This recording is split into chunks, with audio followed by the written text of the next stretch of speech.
Remember when books were a thing? Great literary novels, so amazing they could transport you to worlds far, far away. Heroes within them that did such amazing and action-packed things that you couldn't wait to see these works transformed and brought to the big screen, where you would sit in marvel of how amazing all these things are. Well, those days are over, people, because it's the era of right crap that, aligns with modern day nonsense and figure that's going to be good enough. I've done a video before talking about how they want to change some of the classic James Bond novels. You understand me? They have these creepy little individuals who I think they call them sensitivity readers or something like that, who go in and want to want to sensitize certain things in these books so that, everything becomes what they want it to be. Well, as bad as they are, some of what we're getting now with James Bond novels being released are really telling just how badly it has become, because you don't even need talent to write books anymore. No. You just need to push the agenda that is popular. And well, that apparently makes you a great literary artist.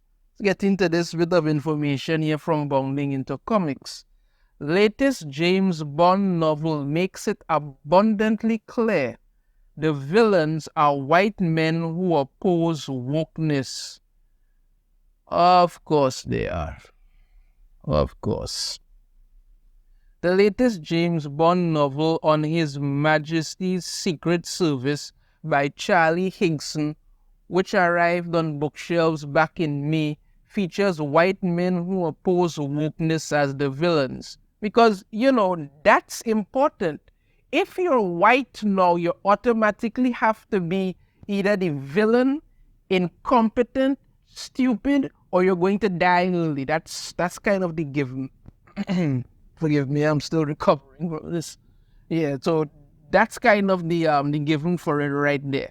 That's what you get once you're white, because apparently, being white now is not only the greatest sin imaginable. And God forbid you have any kind of problem with this woke agenda that is sweeping across the globe. This is the book of Charlie Higson, On His Majesty's Secret Service, a James Bond adventure. In the book's official synopsis, it shares it's the 4th of May, 2 days before the coronation of King Charles III, and the world's favorite spy has his work cut out for him. Bond is sent at the last minute to thwart an attempt to disrupt the coronation by the wealthy, eccentric, and self-styled Aslan of Wessex, who is on a deadly mission of his own to teach the United Kingdom a lesson.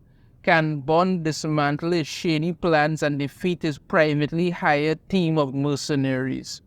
I'm Daniel Craig as James Bond here. I have never really liked Daniel Craig as James Bond. I have no problem with Daniel Craig as an actor. He just never was James Bond for me. And from what I heard, in regards to the last James Bond movie, which I did not watch, the last James Bond movie, I knew it was going to be garbage.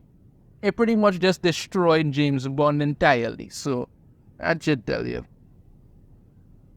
Alright, while the synopsis does not make it clear who Aslan of Wessex is, a screenshot of the book from Leo Curse and brought into Bounding into Comics. Okay, so let me get to the part where we get into it. Bond, it sees Bond observing a number of guests who have also been invited to Aslan, or we're pronouncing that name correct, Castle.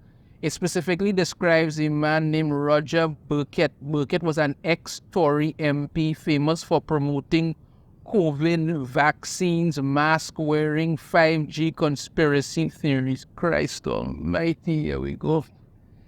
Which had spilled over into the usual anti-immigrant, anti-EU, anti-BBC, anti-MSM, anti-cultural Marxist climate change denial pronouncements. It was an anti-trans diatribe that had eventually got him kicked out of the party, and he'd soon after set up the New Freedom Party. It continues, Bond was struck by something. It was a long while since he'd been at any kind of function that was almost exclusively full of men. Here we go. Here we go. It felt strange. There was not even a pretense at diversity here. They must mention diversity. Aslan hadn't been the least bit concerned about ensuring that half of the people he'd hired to carry out this coup should be women or non-white or disabled. That was an unapologetically old-school gathering. In Aslan's world, he was king and could do whatever he wanted. Okay, let me just stop there for a moment. If you hiring people to carry out a coup, to carry out some kind of criminal thing, if you put yourself in this person's shoes, let me play devil's advocate from when I put myself in this person's shoes. I want some of the roughest, toughest, grueling, grungy, cutthroat sons of bitches that walk the face of this earth. That's what I'm looking for. People who are willing to go the extra mile to make sure I succeed. Why in God's name would I be worried about, diversity and ensure that half of the people that are hired to carry out this coup should be women? I mean, okay, if a woman has deadly skills that could be used for something, okay, fine. But again, like I said, I want some of the roughest, toughest, groanest, angriest, murderous sons of bitches to do what I had to get done. Why would I care about diversity? I'm trying to carry out a coup, not freaking start a political party. What the hell?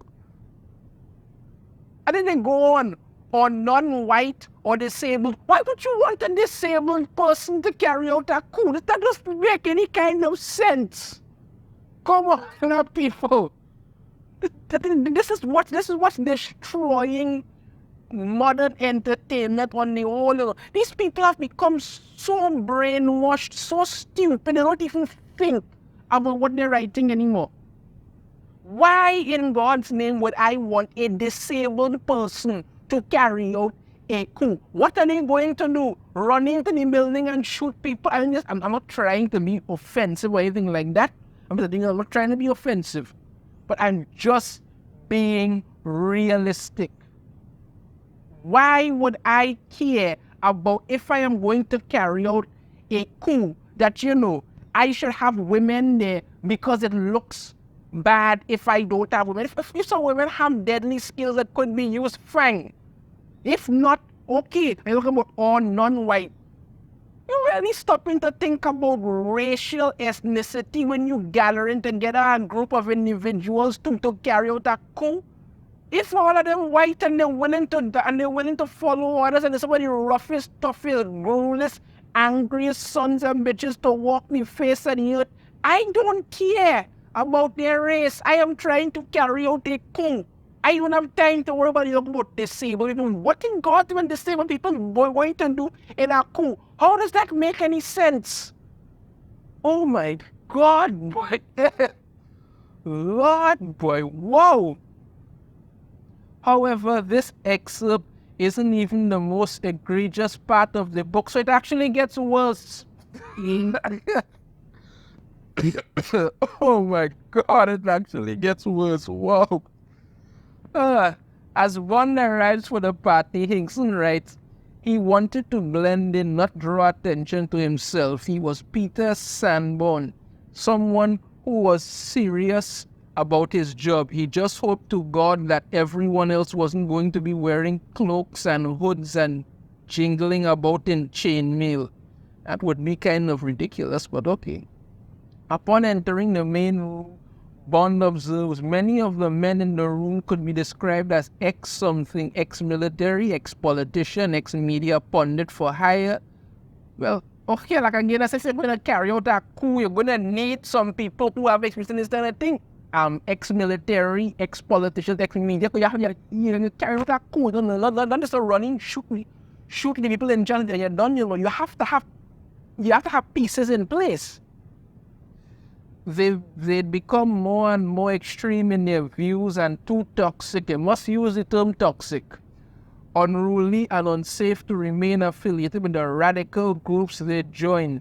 When you become too far out for a far-right organization, you knew you were really on the outside. They must mention far-right because you know it happens in the whole right-wing, left-wing crap that they love to use. I don't subscribe to it, but again, Hinkson continued. But just look at them now with their champagne and nibbles, their shiny shoes, their beaming faces. They were firmly on the inside and loving it. They found their tribe, and very soon they were going to announce themselves to the world. No longer outcast, no longer cancelled, no longer marginalized. They were going to be the new overlords. There was only one person standing between them and chaos, James Bond. Personally, I was born at this point. I just want out of this book, but okay. As Bond made his way through the room, he makes further observations about who these men are. The men he talked to invariably started with what shows they'd been streaming, sport, travel, women, cars, and soon moved on to laughing about how much they hated cyclists and bus lanes and congestion, charging and traffic calming, and how global warming was a con, of course. And sooner or later came around to the big woke conspiracy, Black Lives Matter, the great replacement, and what are we going to do about the Muslims? Maybe it's just me. And if it is, somebody could say so in the comments. I would really appreciate it. Maybe it's just me. But all these modern day writers seem to sound like the exact same person. Honestly, the things that they write all literally converge to me. Like they are being told by the exact same individual, like one person in particular is just writing all these things. But again, like I say, maybe it's just me. Maybe it's just me if it is. But you know, all of these things that sound like the exact same person writing the same thing over and over. Maybe they just have no more creativity left. Still further into the novel, once Aslan makes his entrance, he addresses the party goers. He says, you guys are the bloody best, a chair, the backbone of England, even though half of you aren't English at all. Ha ha ha ha ha. But you know what I mean. Wherever you're from, you understand that a country, any country, if it isn't worth its salt, must stand for something. Many people think I'm utterly old-fashioned and out of touch. But do you know what? I couldn't care less. I believe in the idea of nationhood. A country must mean something. Or what is it? Just a place full of random people, a meaningless blob of diverse men and women. Oh, sorry, I'm not allowed to call them that anymore, are we? Oh, of course. This is shaping up to just put it out there that, you know, if you don't agree with everything that's coming out, no, you're clearly the bad guys. I mean, you know, James Bond is fighting woke white men. That's, white men who don't align to the woke agenda. Yeah. Continues, but you haven't been bamboozled and brainwashed by all this trendy leftist tummy rot.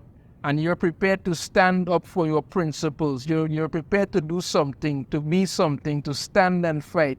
You are the 300 Spartans at Thermopylae, ready to lay your lives on the line to keep the hated foreign invaders out. You are the boys in red at Rock's Drift holding back an army of Zulus. You are the Paras taking on the Argentines at Goose Green. But you also understand one crucial thing. The greatest enemy is not a foreign invader, it's not a Persian or a Zulu or a Agi. It's the enemy among us. The greatest threat comes from those who try to undermine our great country from within. Be it a biased BBC journalist with a hidden agenda, a beardy from Isklan who thinks we should all ride vegan bicycles and worship at the altar of Karl Marx, or a man in a dress who insists we call him they. Well, I could agree with that last one. I honestly could agree with that last one. That is just messed up. I could agree with that. He then goes on, they've taken our history, our culture, our great legacy and tossed it in the bin, turned it all into a pantomime, a charade. King Charles III, perhaps we should better call him King Charles the Woke. His great-grandfather George V ruled an empire of over 400 million people that covered nearly 14 million square miles, nearly a quarter of the world's population and a quarter of the Earth's total land. And what happened to it all? What did they do with it? They gave it away because it wasn't nice to have an empire. Eventually, one begins to tune him out, and begins to judge those in attendance. His private army was a toxic mix. Have to mention toxic again. Some were losers looking for validation. Others were thugs who enjoyed violence and wanted justification for it. They were the descendants of all those crusaders pouring out into the West and the Holy Lands, disgruntled ex-military professional private security firms looking to make a hit.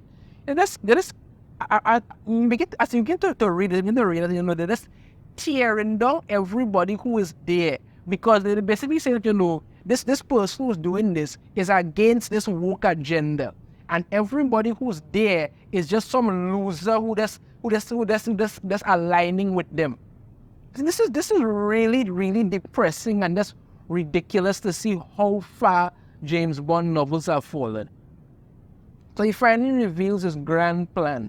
There are a handful of traffic pinch points around London. Block them when you bring central London to a standstill. At the same time, we'll shut down the power grid, we'll cause a computer blackout, we'll get into Parliament, make the Capitol riots look like Aunt Fanny's Tea Party. We can do these things, and we will do all these things. We'll get into the BBC with its pathetic security system, its guards outsourced to some godforsaken outfit like Rent to Kill.